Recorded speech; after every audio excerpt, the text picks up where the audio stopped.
Hold on. Yep. This is a video. Hopefully you guys will agree with some of it. It's kind of my first little go around, but I want to discuss some things that I see a lot of that I stress in my comments, but maybe I don't get the picture across. These lines are what I call power lines. There's a center line that runs down the middle of your opponent this way. And there's a center line that runs through the middle of your opponent this way. And the best I've done is tape them so that you can see them. So hopefully they make sense. Taking, for example, the center line this way, if I want to punch powerfully through my opponent, but I don't try and take my mass across this line, then all I'm really hitting him with is the strike.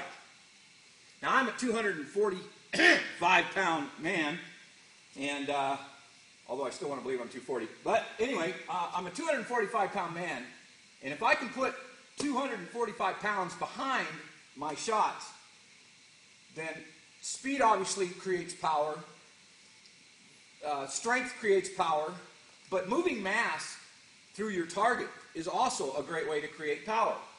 And that's a thing that I see a lot of people not doing, is taking advantage of their body weight and moving it through your opponent.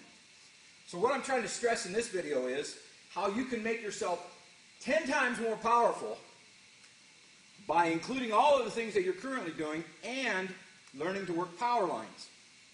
Here's an example of what I'm talking about. Just like when you break bricks, you don't focus on the brick or the board, you focus through it. Well, if I'm thinking about punching my opponent in the face and I fully extend my arm, I've reached the maximum here. If I let my body follow through, that's okay, but you've got two energies working simultaneously. It's better if you get them working together. So instead of throwing your arm and then pushing through with your body, if you can have both of those things happen at the same time, you can create a lot more power than just the punch. So as your punch comes through, you're creating a little bit of strength here in pushing through the power line. Well, the same power line exists down the center. So I want you to see something here. Ask yourself if you're a line fighter. And when I say line fighter, this is what I mean. My opponent's in front of me. And when I get in my stance, if I can take and draw a line from one foot to the other, and that line runs through the center of my opponent, that's called a line fighter. That's what I call a line fighter. Here's the disadvantages to that.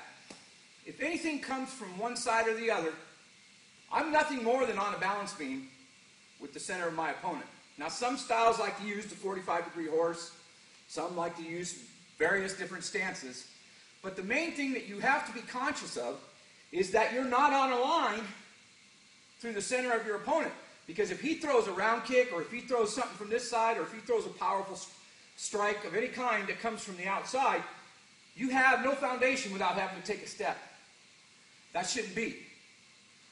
You should make sure that you have as much strength, just as you do between your feet this way, you should have as much strength between your feet this way, so that your strength is all rounded. Okay? It's amazing how many fighters don't concentrate on that. Taking that into consideration now, when I'm boxing on a heavy bag, and I'm throwing a hook punch, that's a hook punch thrown with my shoulder, okay? That looks really good. Wow, that's powerful. But I'm not getting my legs behind it at all. And I'm also not taking advantage of delivering mass through the power line. So if you want to create a lot more power, and you don't want to tire yourself out because you're using way too much upper body on your punching or your striking, let your legs get involved. Now you'll notice on this stance, I'm on the ball of this rear foot. I'm flat-footed on my lead foot. As I step in to throw this hook to the body, I want to turn this foot here. I'm pulling energy with this leg, and I'm driving energy with this leg. I'm actually switching to flat foot, ball foot, opposite. What this is allowing me to do is to push and drive with my lower torso. So when I throw a hook punch to the body, not only am I coming through with my normal upper body strength, but I'm driving with my lower body strength and going through. Again, I can't do that if I'm on the line, because if I'm on the line, I'm actually going to fall off that line. Power works that way. We can only control it so much. You have to be able to control it in your foundation or your stance. Here's another thing that I notice a lot of people do when they're doing their bag work, is when they throw that cross, they have a tendency to let that rear leg go straight, or even, for that matter, come up off the foot. They're throwing it by lunging their body through. Okay? That rear leg is your foundation. Yes, if you're a big guy, that's probably going to be a powerful enough punch to knock a guy out. But you can get so much more power if you learn to push with that rear foot. Bam! When you throw that cross, when that cross comes through, you drive with that rear leg, and you'll get a lot more power. Same principle in the reverse punch, only not so basic. Kicking, same thing. Some people kick, they fight on that line again. Get off that line. That line's not a good thing. You need to be well-rounded and ready to go. If a guy shoots on you, you have to have that foundation there. You can't step into a foundation. You're playing catch-up in that case. So, you're in your foundation. It's got a well-rounded base. Now when you go to throw a power round kick, you step outside of that line and you bring your body through that medium line. So many people stay on this side of that kick. And if you can see where my foot is on this kick, I have a good round kick, okay? But I haven't brought mass through that power line or that center line.